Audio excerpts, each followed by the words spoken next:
abrir la mente al poder de las experiencias místicas. Hace poco fui invitado a un programa de entrevista de una radio de Cleveland. Los oyentes llamaban desde sus casas, oficinas, teléfonos móviles o públicos. Muchos de ellos me demostraron su apoyo y compartieron sus experiencias personales conmigo, con el conductor del programa y con otros oyentes. Otros fueron menos amables. Una señora se enfadó bastante. ¿No sabe usted qué es pecado? Supuse que se refería al concepto de la reencarnación. No era así. La hipnosis es pecado, prosiguió. Jesús dijo que era pecaminosa. Pueden entrar demonios en el cuerpo.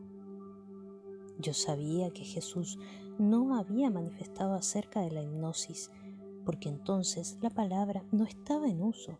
La hipnosis no se utilizó como instrumento terapéutico hasta el siglo XVII, por lo menos en la época de Mesmer. Sin embargo, tomó en serio todas las preguntas y comentarios. Tal vez la señora se refería a algún estado similar de conciencia, alterada o de concentración focalizada, aunque la palabra hipnosis aún no hubiera sido acuñada.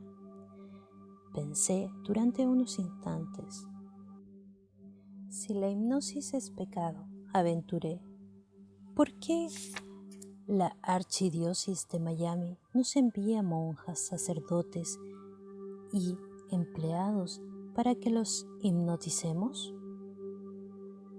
Reconozco que no se nos envía a esa gente para que la tratáramos con terapia de regresión, pero hacía ya más de una década que utilizábamos la hipnosis para ayudarlos a dejar de fumar, adelgazar o aliviar tensiones. La mujer guardó silencio durante un par de segundos mientras evaluaba esa nueva información. Luego volvió a hablar sin aflojar una pizca. No sé cómo son las cosas en Miami, prosiguió, confiada, pero en Cleveland es pecado. El conductor del programa me miró y contuvo a duras penas una carcajada. Acabamos de trabar conocimiento con el concepto de pecado local. ¿Por qué estaba tan furiosa la señora de Cleveland? Tenía miedo porque la idea de hipnosis era nueva para ella y amenazaba su concepto de cómo debía hacer las cosas. Yo había desafiado su visión de la realidad, su forma de captar el mundo. La había asustado. Por lo menos era sincera. Cuando comentó esta anécdota en los talleres de trabajo, provoca siempre una gran carcajada, pero por parte de esa risa es la de quien se reconoce a sí mismo y sabe qué significa que una idea o concepto nuevo desafía tu propia visión del mundo. Y esa idea podría resultar ser muy importante. En realidad, es probable que todos nosotros nos las hayamos tenido que ver, siquiera una vez en la vida, con uno de esos conceptos, aunque haya sido diferente para cada uno. Y todos nos hemos beneficiado con la idea nuevas, amenazadoras, que se presentaron en algún momento de la historia. La historia es lo que mejor enseña el crecimiento que se puede obtener si descartamos nuestro temor a ciertas ideas nuevas. Algunas de ellas han abierto importantes caminos nuevos en la ciencia, la economía, la política, la literatura y las artes. Algunas han proporcionado acceso a nuevas geografías y han permitido nuevas cartografías del espacio. Las ideas han ensanchado mucho los horizontes interiores de lo que nuestros antepasados podían alcanzar, sentir, saber y comprender. En 1633, Galileo fue juzgado por la Inquisición por presentar una teoría basada en su experiencia científica directa y en la observación con un telescopio de su propia creación, según la cual la Tierra rotaba sobre su propio eje alrededor del Sol. El Sol solo parecía rotar en torno de la Tierra. Así, Galileo refutaba la antigua teoría del universo geocéntrico. Herejía, dijo la Iglesia, y Galileo fue encerrado en una torre.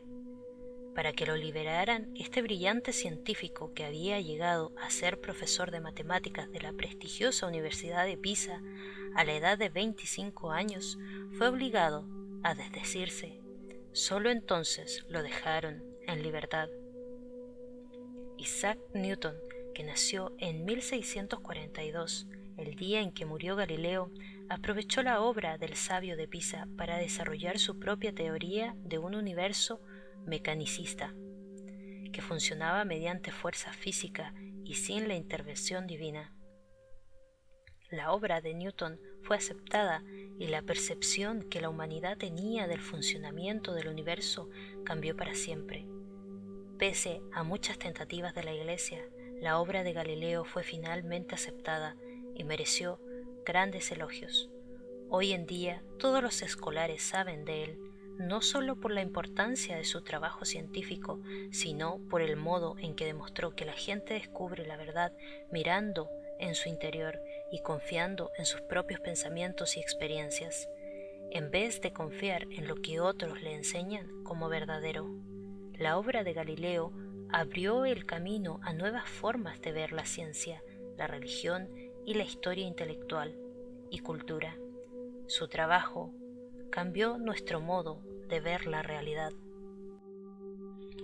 Para la señora de Cleveland, pudo ser igualmente dramático aceptar la idea de que la hipnosis puede curar.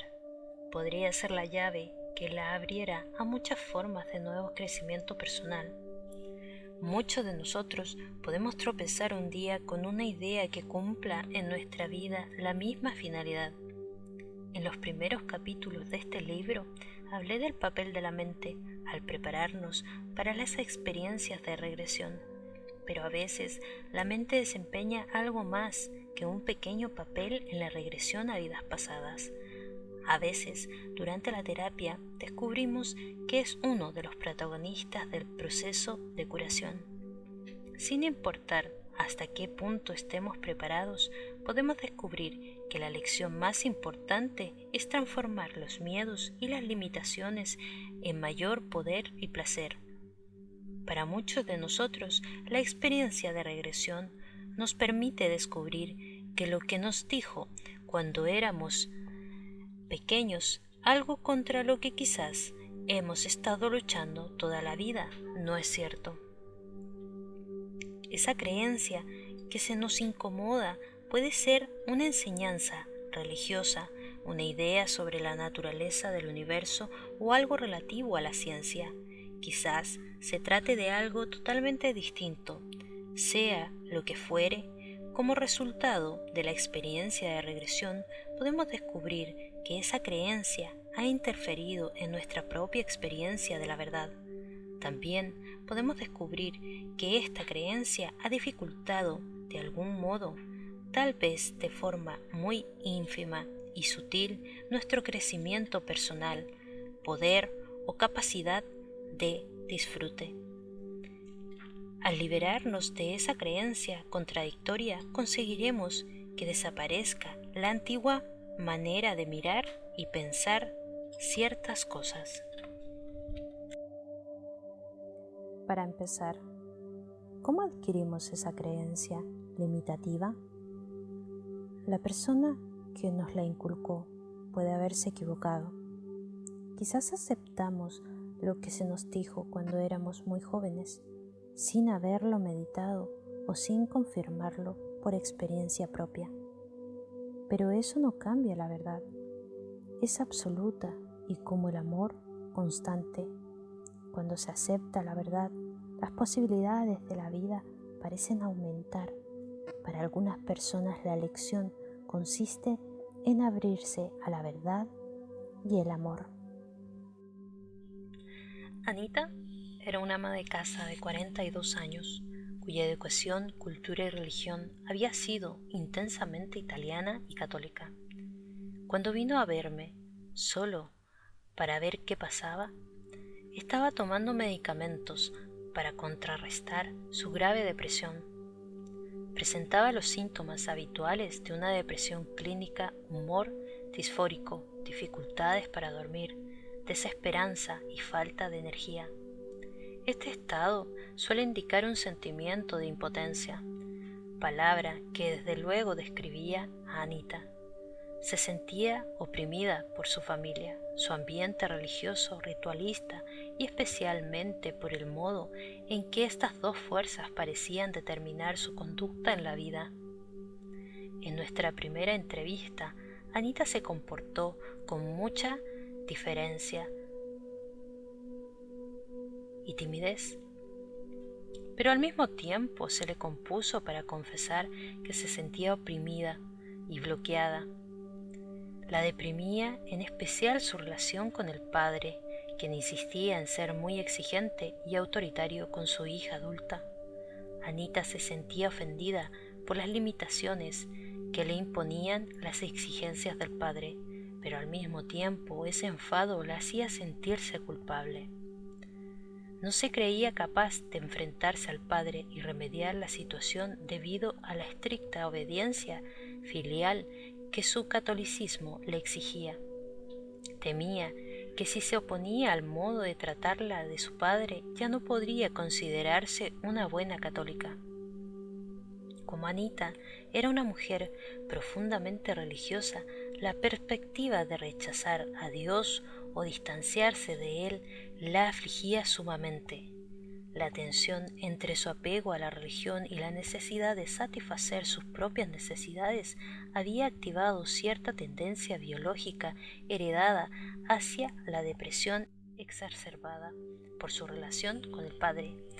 Y por añadidura, Anita estaba muy perturbada por el hecho de que su religión no aceptara la reencarnación, concepto en el que creía firmemente y que era el motivo que la traía a mi consultorio.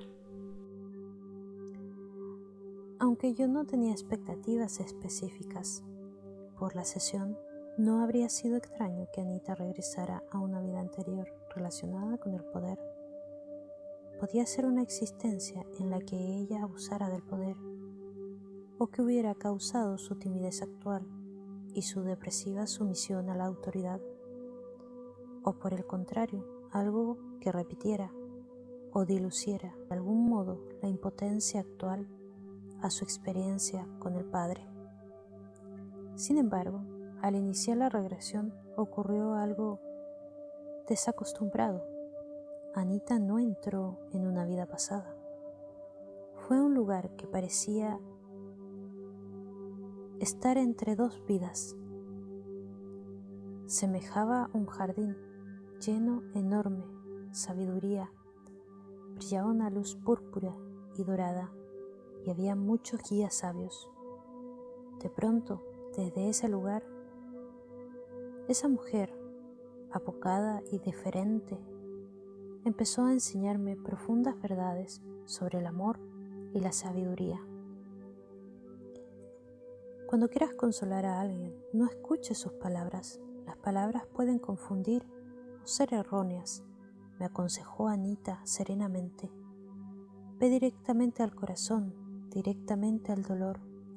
Las palabras pueden estar rechazándote, pero aún así la persona necesita consuelo. Me advirtió oír esas palabras. Otros pacientes, al llegar a ese sitio similares, habían repetido los mismos pensamientos. Esa mujer, que no era erudita, teóloga, filósofa o psicóloga, me estaba enseñando algo muy importante sobre la naturaleza humana. Anita tenía más que decir.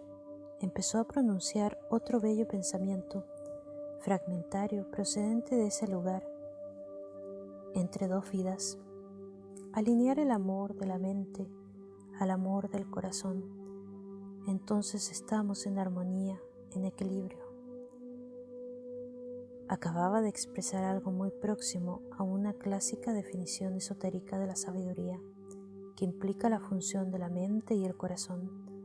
Esa mujer, sin ninguna preparación ni estudios esotéricos, estaba enseñando espontáneamente la sabiduría. Cuando Anita regresó de su sereno estado alterado, se mostró profundamente afectada por la experiencia mística. se produjeron algunos cambios muy interesantes. Su sensación de impotencia comenzó a disminuir y fue reemplazada por un sentimiento de poder y fortaleza personal. Su depresión cedió gradualmente y no se ha repetido. Ahora que tiene su propia experiencia de la verdad, se siente menos oprimida por la percepción de los valores católicos tradicionales. Tiene más confianza en sí misma para redefinirse su relación con el Padre, a lo que se ha dedicado gustosamente. Ahora lo ama más porque su experiencia de regresión le permitió comprender profunda y personalmente la parte importante que desempeña el amor en la gracia. También puede ver a su Padre con más claridad. Ve que también él tiene sus propios miedos y limitaciones. Él se ha convertido en una figura real y al mismo nivel que ella, y Anita lo ha perdonado. Hace poco me reveló que su experiencia al suministrar el acceso directo a la verdad le ha proporcionado una inesperada recompensa. Ha descubierto que tiene cierta capacidad para curar. Por ejemplo, descubrió que las fiebres de sus hijos responden a su contacto. Se ha entrevistado con algunos curanderos reconocidos y se siente que está a punto de emprender un camino largo, maravilloso y excitante. Un niño que había nacido con defectos cardíacos congénitos fue sometido a varias operaciones a corazón abierto a los 3 meses de edad, a los 2 años y medio y nuevamente a los 5. Durante la intervención estuvo varias veces a punto de morir. Los médicos no esperaban que sobreviviera. A los 8 años le dijo a su madre que mientras estaba aún inconsciente en la sala de vigilancia intensiva, tras una de esas intervenciones, había recibido la visita de 8 hombres chinos que le hablaron sobre su recuperación. El niño comentó que uno de los chinos tenía una espada y la hacía girar constantemente. La usaba con frecuencia para cortarse la barba, pero ésta volvía a crecer casi de inmediato. Describió a los 8 tipos chinos con todos lujos y detalles. Al investigar el asombroso caso de su hijo, la madre descubrió la representación física y filósofa de los 8 tipos chinos de su hijo. Son los espadachines u 8 inmortales representaciones taoístas de personajes históricos que han alcanzado la inmortalidad.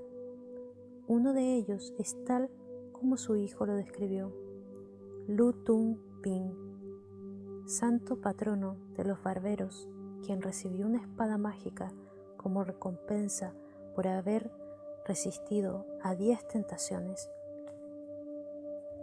El niño asegura que aún recibe la visita de los 8 hombres chinos y que estos continúan proporcionando la información.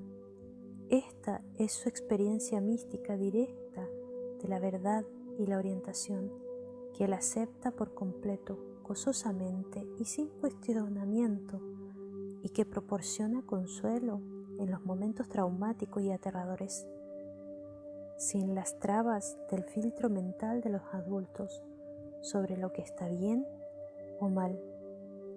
Creer, el niño puede aceptar una fuente directa de orientación y una experiencia directa de la espiritualidad, a diferencia de su madre, muy curiosa y bien intencionada, no tiene ninguna necesidad de comprobar los hechos. Hace poco tuve una paciente de Georgia. Beth era una mujer de unos 52 años que administraba una agencia inmobiliaria. Se había separado de su esposo, un hombre sumamente autoritario que tenía una aventura con otra mujer.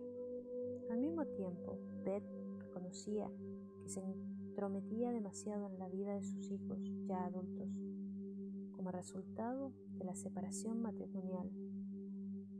Paso que en el personal era positivo para ella. Se había tomado como propios los problemas profesionales y amorosos de sus hijos, un varón y una mujer. Beth Sentía la necesidad de compensar exageradamente la distancia que su esposo mantenía con respecto a los hijos. Esa responsabilidad se sumaba a otros problemas, por lo que se sentía deprimida y abrumada. Beth no estaba familiarizada con la literatura esotérica.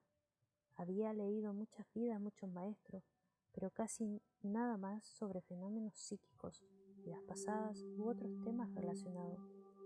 La preocupaban sobre todo sus relaciones y quería aliviar la sensación de tristeza y desesperanza.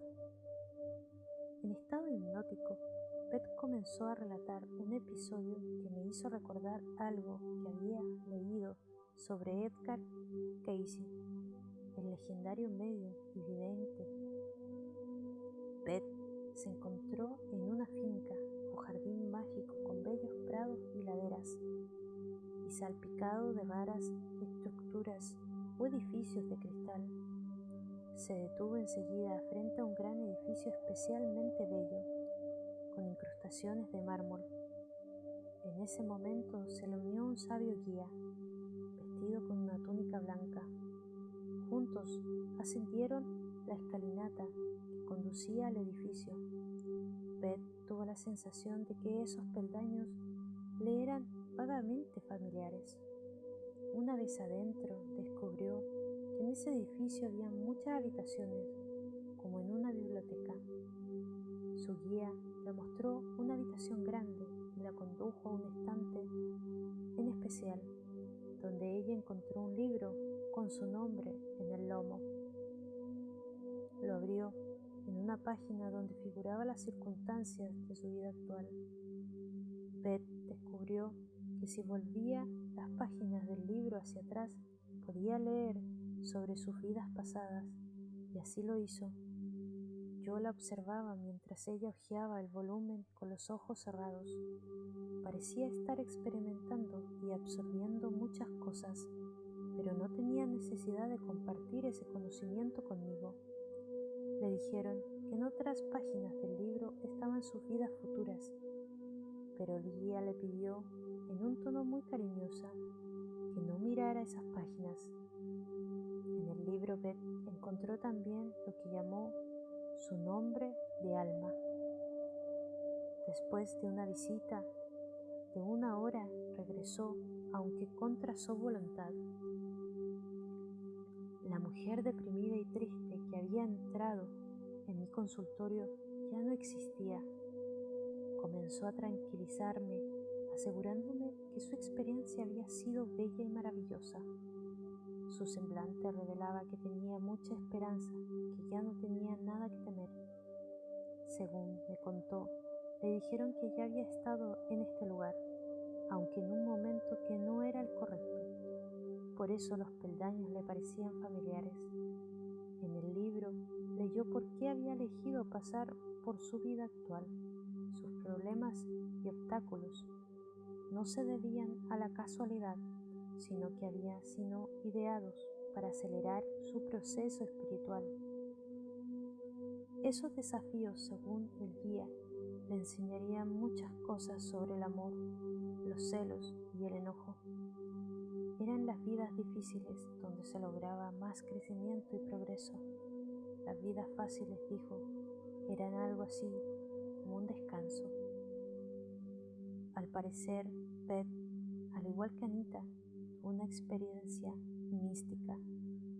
Fue al lugar donde las almas descansan, reflexionan y se regeneran entre una vida y otra, un sitio descrito con todo detalle en Life, Beth, Life, de los doctores Joel Wheaton y Joe Fisher.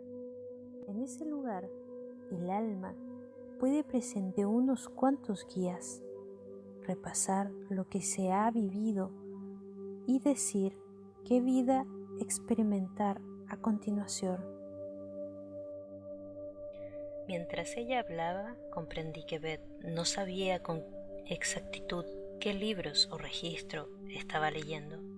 No tenía conciencia de estar pasando por el esotérico proceso de revisión de la vida. Simplemente estaba recibiendo las respuestas que necesitaba. En este caso, no se basaban en relaciones pasadas, sino en lecciones espirituales. Entonces comprendí cuál era la verdadera pregunta que Beth me había planteado al venirme a ver. ¿Por qué elegí esta vida tan difícil? Mediante esta rara experiencia de regresión, Beth había hallado una respuesta. También obtuvo la perspectiva más amplia y un conocimiento especial de la espiritualidad. Es cierto que la superación de obstáculos y dificultades acelera el progreso espiritual. Las dificultades más grandes de una vida, como una enfermedad psíquica grave o incapacidad física, pueden ser señales de progresos, no de regresión. En mi opinión, con frecuencia son las almas muy fuertes las que han elegido soportar esas cargas, pues les proporcionan grandes oportunidades para crecer. Si una vida puede compararse a un año en la escuela, vidas como esas corresponderían a un año de estudios de posgrados. Probablemente, por eso, las vidas difíciles son las que con mayor frecuencia se recuerdan durante las regresiones. Las vidas fáciles, los periodos de descanso, no suelen ser tan significativas. Beth había logrado una nueva serenidad, mayor poder en su propia vida y la capacidad de buscar el crecimiento futuro. Su percepción mental de la realidad había cambiado de una manera profunda. Su percepción de su propio potencial para alcanzar la alegría aumentó espectacularmente. A veces, lo que nos proporciona alegría es superar nuestro miedo a expresar nuevas ideas al mundo. Mi primera experiencia con un vivido recuerdo de una vida anterior ocurrió durante una sesión de masajes de acupresión para los dolores crónicos de espalda y cuello.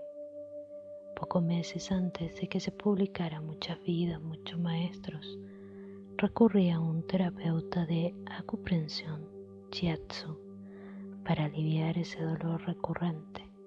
Como las sesiones se llevaban a cabo en silencio, yo aprovechaba ese rato de tranquilidad para meditar.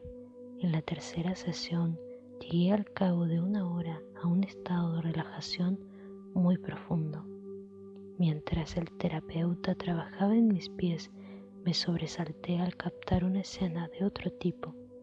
Yo no dormía, estaba bien despierto, sabía dónde estaba mi cuerpo, pero estaba viendo y experimentando unas imágenes que estaban más allá de mi mente.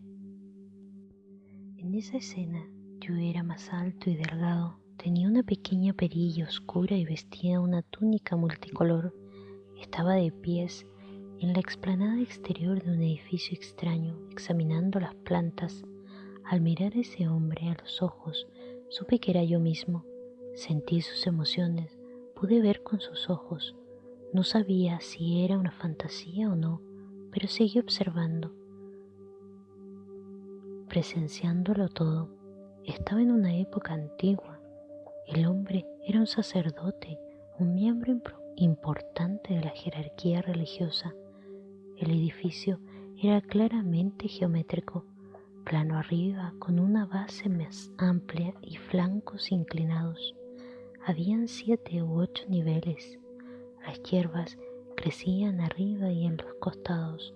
Los distintos niveles estaban en algunos puntos conectados por amplias escalinatas. Me vi examinar las plantas y pensé, parecen tropicales, pero no son plantas que se encuentren en Miami. Muchas eran grandes y verdes, yo nunca las había visto. Gradualmente cobré conciencia de una palabra que me tenía en la mente, Sigurat. No sabía qué significaba.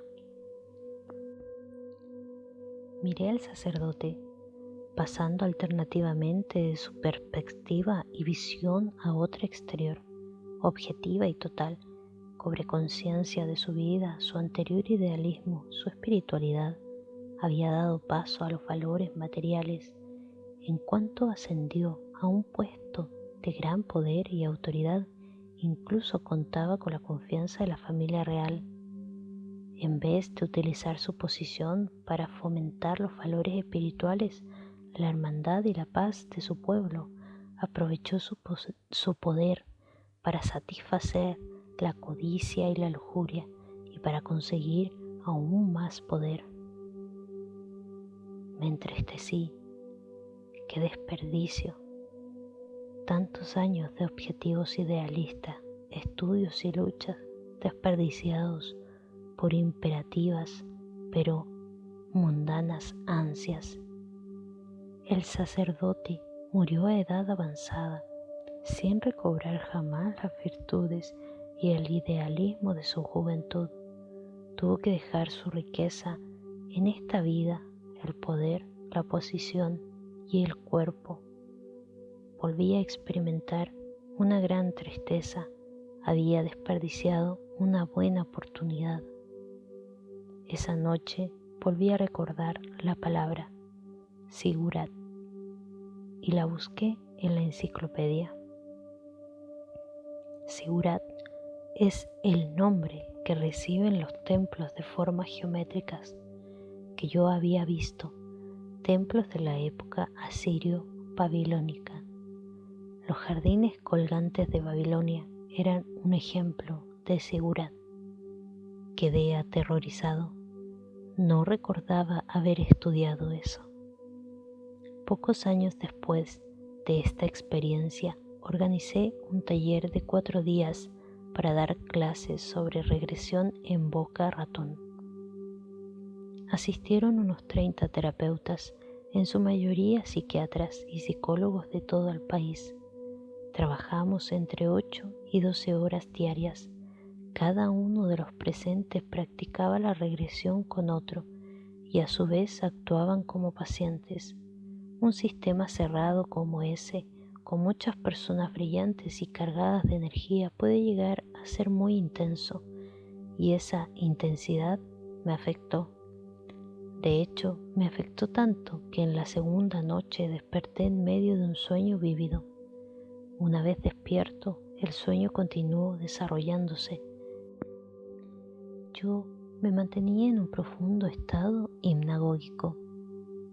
En ese sueño se basaba en un recuerdo de cierta vida anterior.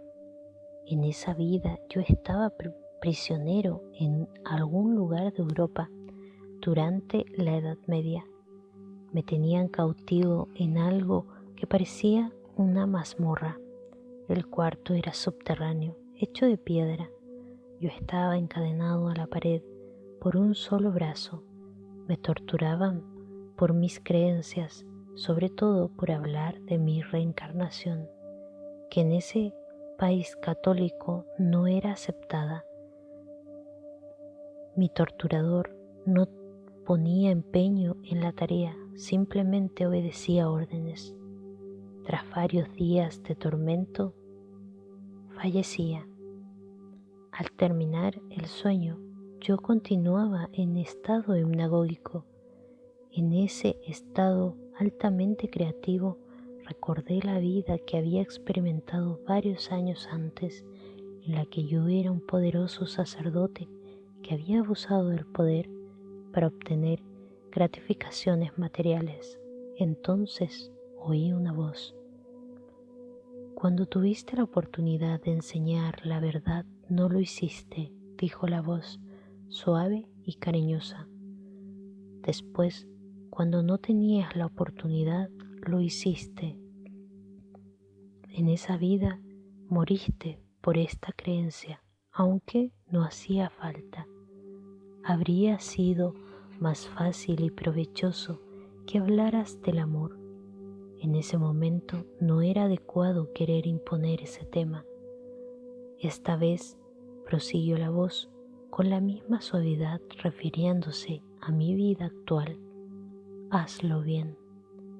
En ese momento comprendí que la finalidad de mi vida era en parte transformar el miedo en amor y sabiduría. No podía sentir miedo a enseñar.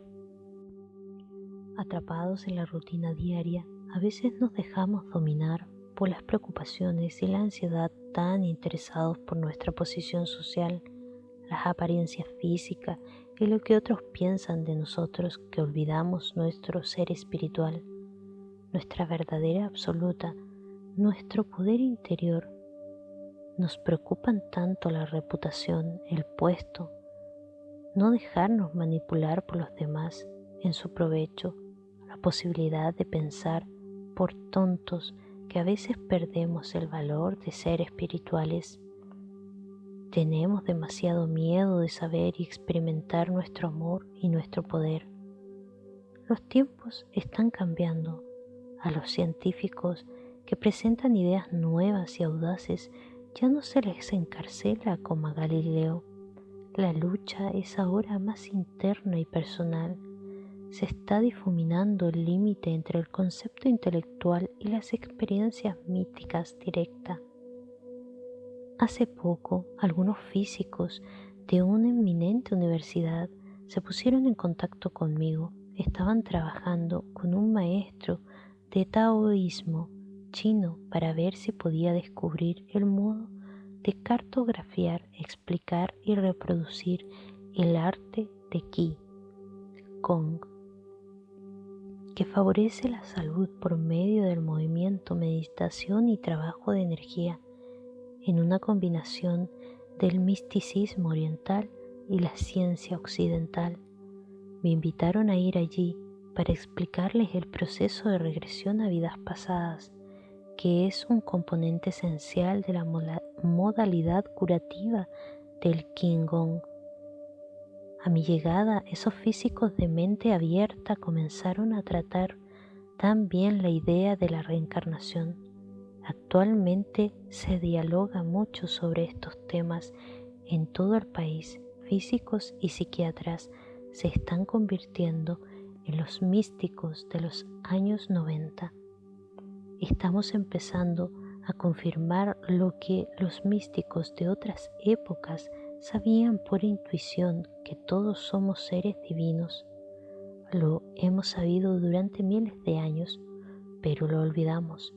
Y para conocer nuestro poder y volver al hogar, debemos recordar lo que es realmente verdad. Debemos recordar cuál es el camino.